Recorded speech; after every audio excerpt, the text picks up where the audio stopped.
Hi guys, we'll try this again. I just got kicked off for a poor connection, so I'm really in the carpool line. I really am here, so now I'm on data instead of on Wi-Fi.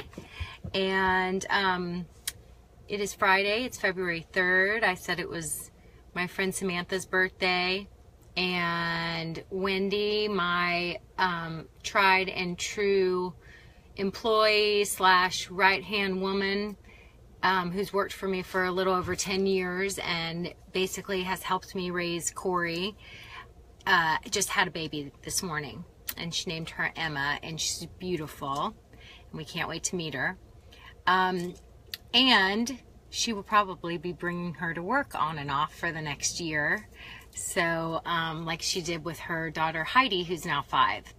So yeah, I don't know what I want to talk about today. I kind of have a couple of ideas, so I'm just going to talk to you guys. If y'all have any comments or questions or want to pick my brain about anything, please feel free, because maybe it'll just turn into like a fun, organic conversation. But I just gave blood. I'm waiting in the carpool line. There's like a mobile blood drive at my kids' school. And they reached out to me because I guess I had told them another time that I would give blood. So they reached out to me and asked if I would give blood. So I just gave blood. And as I was laying there giving blood, I was kind of tired a little bit because I just had a power session, what I call a half VIP day, with a new parent that I'm working with at my office. And we covered, she's as much of a quick start brain as I am. And we literally just covered, like, I want to say 6 sessions in one.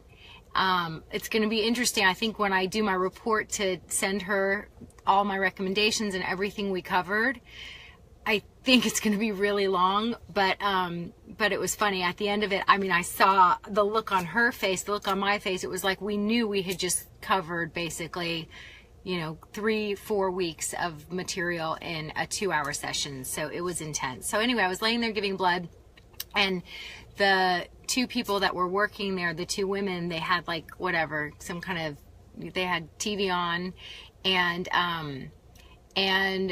there was a advertisement for Judge Judy, which I didn't even know Judge Judy was still on. I just don't watch network TV during the day, but apparently they do, because when you're laying there in the little mobile blood place, they, I guess they entertain people by having the TV on. So they're watching like TMZ and, whatever. So, so Judge Judy, there was an advertisement for Judge Judy, and the lady who was taking my blood, she said, oh, I want to be her when I grow up. And so one of her coworkers chimed in and she goes, oh, she's the worst. And the woman helping me said, she's the best. I want to be her when I grow up. She didn't put up with anything. She just tells it like it is, and she does not put up with anything. And so the coworker said, she's rude. She is just downright rude, and I don't think anyone should be that rude. So they were kind of having this debate about Judge Judy. And I was just kind of laying there thinking, I wish I could think of something to do for my carpool convo. And I was just kind of tired. And then I guess it just made me start to think, so interesting. Like, one of my main things that I teach, and I would say I tell everyone who's in my parenting course, the Conscious Parent Mastery course, it's really a course about learning how to be an assertive leader and an assertive communicator, which is something that we are not taught as a society, but especially as women. I don't think men are really taught how to be positive, assertive leaders either. But women especially are not taught how to be positive, assertive leaders. And most of us, it wasn't modeled for us. We didn't have positive, assertive leadership, female role models in our life growing up. So now all of a sudden, here we are, and we're parents, and we're supposed to be these leaders of our family, and figure out how to, we have all these expectations that we place on ourselves because we want our kids to have these great childhoods, and we don't want them to be on a therapist's couch 20 years from now complaining about us, even though we joke about it. We know that that's what happens, but really deep down, like, we want to get this right. That's why there's so much parenting shame. Like comparing parenting, it's a minefield because everyone wants to get it right.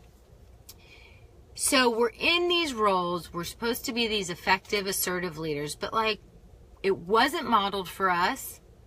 I haven't really seen it taught in most of the parenting programs that I've studied and learned about.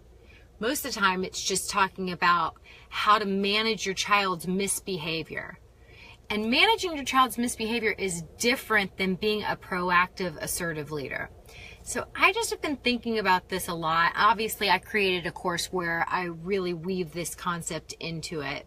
And I was listening to these ladies talking about one of them loves Judge Judy and puts her on a pedestal, and the other one thinks that she's a complete asshole. So I was thinking, we need more positive, assertive leaders, and we need more examples of what that looks like. So I was thinking about like all the things that stress us out as moms, like all the things I hear about when I ask people, like, my kid won't cooperate, they're whining all the time, they leave their shoes everywhere, they make a mess, they don't clean it up. All those little things that just add up and make you lose your shit on your kids. And they're all just like, it's like, really, are shoes in the middle of the hallway really going to change your life? Like, what's, is a messy room really the end of the world? Is it really worth like yelling your head off at them? Like, when we think about it in those terms and we put it in perspective in the grand scheme of things, we know that our reactions most of the time are too extreme and are over the top. But the thing is that our reactions are because there's a deeper trigger. So if you look at like the shoes being left out, or tell me why you're giggling. I just got a message. I'm giggling. The shoes being left out, or the mess, or the kid forgetting their homework at home again. Like, if you really look at why all those things are so annoying, that it causes us to just lose it and yell at the people we love the most, the people that we think we're supposed to be positive leaders for, that we want to have all these beautiful childhood memories, and here we are showing up, screaming our heads off at them for, all these little piddly things that they're constantly doing.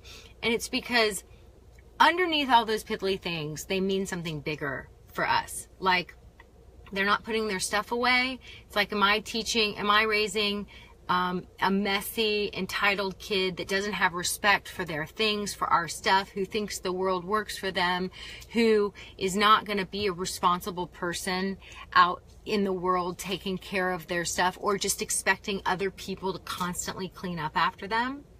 Am I raising that person?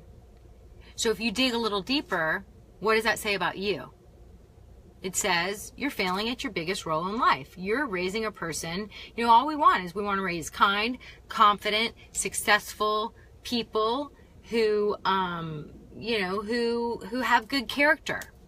So all these little nitpicky things, the kid that's constantly lollygagging and not getting it together, not getting their shoes on, not ready to walk out the door. It's like, am I going to raise the kid that doesn't take responsibility seriously, who doesn't understand how to show up at a job on time, who isn't responsible? And then boom, I failed at my biggest role in life because I didn't raise my child to be responsible. So always, if we back it up, most of the things that we lose our cool about with our kids have to do with what it says about us as a mom. Either we feel guilty that we're not doing something right, some little thing that they're doing is, it means that we're failing at our job.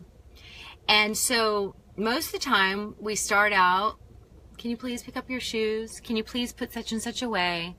And we start out nice because as women, we've been taught in our society to be sweet and be kind and have a sing-song voice and not to be a bitch, not to be a Judge Judy asshole. But eventually, when your kid ignores you for the 27th time, you lose it and you start yelling. And then you feel guilty because now not only are they not responsible, which means that, you know, you're sending them out into the world eventually from a place of not being fully equipped to succeed in life. So you failed at your job, but you're also now feeling bad because you showed up as mommy dearest for a second and you wanted them to have these great childhood memories. So it's this whole loaded situation.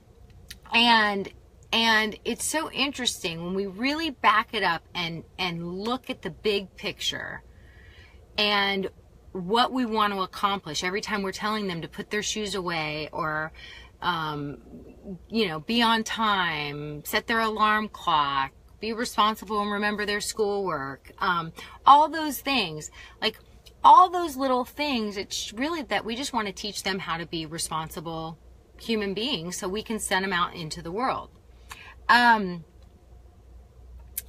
So what I want to say is why don't we learn how to do it more effectively? If we really have a goal of teaching them how to be these confident, responsible, kind people of character, of great character, why don't we learn how to be those positive, assertive leaders and actually be effective in teaching them and not ruin our relationship with them when we do it? So last night with my private parenting group, I shared a little like 2-minute on-the-spot video, which I do sometimes just about what's going on in my life. And it was with my son, my almost 11-year-old son, 5th grade son, Corey. And so we have a thing where every day Corey does his homework at the kitchen table, and every day, or most days, he leaves his backpack right there at the little booth at the kitchen table. And I would like him to put his backpack in his locker, you know, in our dog room, right when you walk in the door from the garage. And so I created a little plan, a little game, just a playful game to help him to remember to put his stuff away, because frankly, I don't like to nag and constantly tell them, even though I do. I'm a mom just like you guys, and I fall into those bad patterns and or into those patterns that we all do, but I hate it. I hate being the nag, and frankly, it doesn't work. It does not work. But what does work is when I make it playful and when I'm consistent with it. And you know, and so when I'm playful about it for a while, it works, and then he might fall into a bad habit, and then I need to do it again. So what I noticed was he's been leaving his backpack for, I don't know, the last couple of weeks, and he hasn't been putting it away. So the game that I created is where's my backpack? So the rule is, if you don't put your backpack or you don't put your shoes where they go, next time you go to look for them, there's a very good chance they may be hidden. So last night, he was about to go up to bed, and he realized that we needed to send a friend a copy of the homework. They had asked him at basketball for a copy of the homework. So he's like, oh, I need to send my friend the copy of the homework. And so he's like, where's my backpack? And he goes to the kitchen table, and he's like, where's my backpack? And I'm like, I don't know. Have you checked your locker? Isn't that where it goes? And so he knows what I've done. So he starts opening up cabinets. He opens up the oven, because one time I hid it in the oven. And so I filmed it real quick of him opening up all these different areas, looking for his backpack. And you know what? It's playful. It's silly. It's like annoying in the moment. You know, when you're like ready to go or you need something and you're like, where is it? But the rule's been established. I told him, if you leave your stuff where it doesn't go, there's a good chance it's going to get hidden. And then you got to take the time to find it. And that's just the game. And so he knew that was the game. And when I guarantee you, I just played the game. I guarantee you for at least the next week or two, that backpack's going to get put away. And he started to problem solve in the moment. He said, does it count if I put the backpack in my room? Do I have to put it in my locker? And I said, no, you can absolutely put it in your room. That totally works for me. I just want it out of the main areas. I don't need it sitting at my kitchen table, living there all the time. It's just not where it goes. It's not where I want it to be. So I think when we can, when we can just like put this stuff in perspective and just be kind of playful with some of these things that sometimes bend us out of shape, and actually teach them why we want them to put their stuff, and we don't have to make it all so serious. Like, I mean, the game is really warmer and colder. When I hide it, I'm constantly telling him if he's getting warmer, if he's getting colder. And and don't get me wrong, he's not thinking this game is that fun. Like, he's pretty annoyed with me, and in the video he was pretty annoyed with me, but like, he can be annoyed with me. At least I'm not annoyed with him that I'm having to look at his freaking backpack again and nag him and nag him and nag him, and then lose my cool and then feel guilty for losing my cool. At least I'm having fun with it, because it's a lot more fun to play this game than it is to yell and nag and be annoying. So, yeah. I'm surprised you not tell him why you don't want it in the kitchen. No, oh, you mean on the video I didn't tell him? Well, he already knows why I don't want it in the kitchen. He knows that it's not where it lives. It makes our house feel messy. I don't want stuff everywhere. I mean, what I tell them all the time is, from the time they were little, is things have a place for a reason, because we take pride in our house. He would run out of hiding places. We would run out of hiding places. But I used the oven. Like, it was hilarious. My daughter was watching it, and he opened the oven, and she noticed it, and she's like, why is he opening the oven? I was like, because I hid it in the oven one time. I mean, we hide it all kinds of places.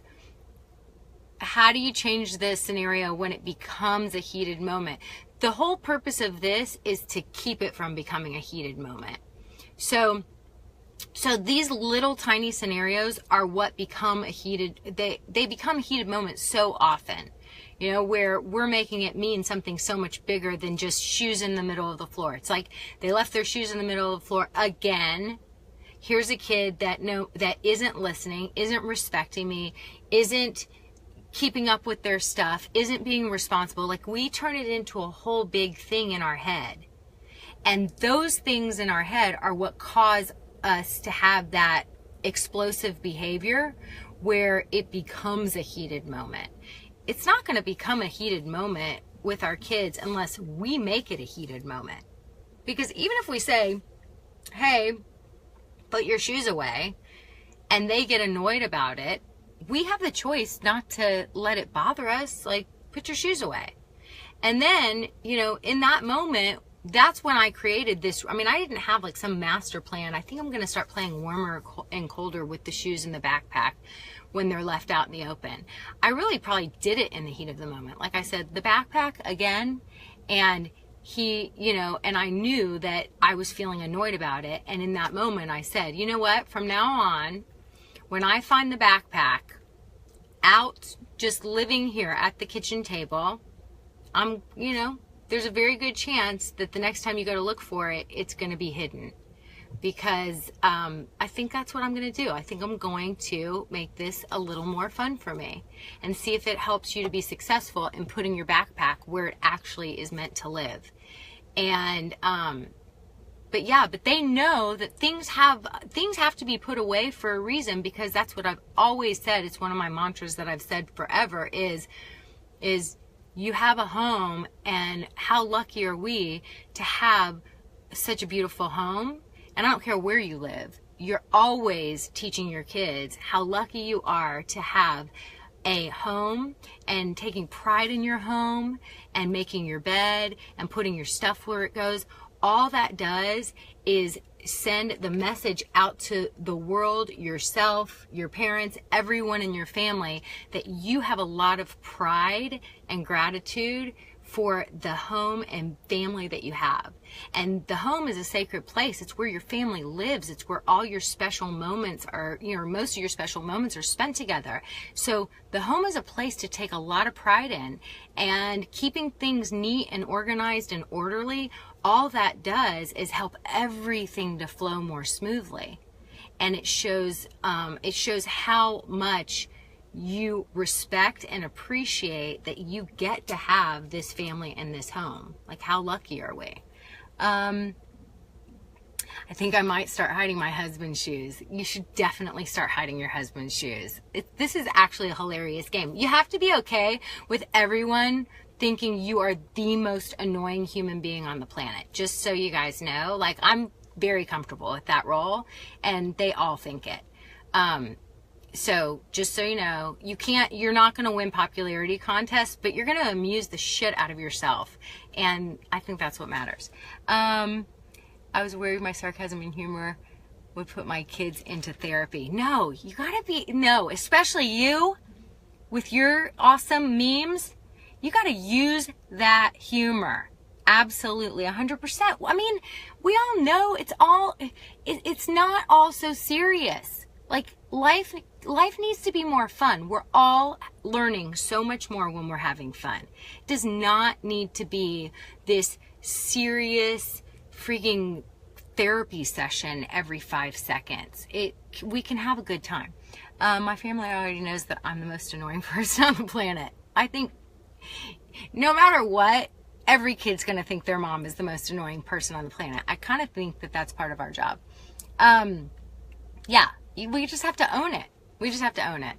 So, yeah, so tonight, this family, we had the request from my husband, believe it or not. I was very surprised about the request. He wants to have pizza in bed watching movies. So thank you very much. I won't be cooking. I was like, okay, done and done. So we're evidently going to be having pizza in bed watching movies tonight. I want to watch something old, like an old movie they haven't seen, and a funny movie. So if you guys have any suggestions for old movies, I love Shallow Hal. I know I've told a lot of you guys that, but we've watched that a million times. We're thinking about watching Edward Scissorhands, but it's not so funny. So I'm kind of in the mood for something funny. Come on over. The more the merrier. I'm sure there will be like 2 dogs, 2 children, and 2 adults, semi-adults in the bed. Okay, so yeah, sorry, I didn't have that much to talk about today. Tooth Fairy, I've seen it. I want something like old school funny, like something from like when I was younger. No, yeah, I want something that I like a movie from like the 80s or 90s. I don't know. If you guys think of anything, let me know. So, Clue, Meatballs, Spaceballs. Meatballs might be good. Spaceballs, I don't think I can do it. But Meatballs could be good. Clue could be good. Oh, Goonies. Yes, Goonies. I think we're going to watch Goonies. I think that's the winner. All right, awesome. Okay, you guys have a phenomenal weekend. And thanks for coming to the Convo. Sorry I didn't have much planned for you guys today. But reach out. Let me know what's going on with you guys. I'm doing all the talking here.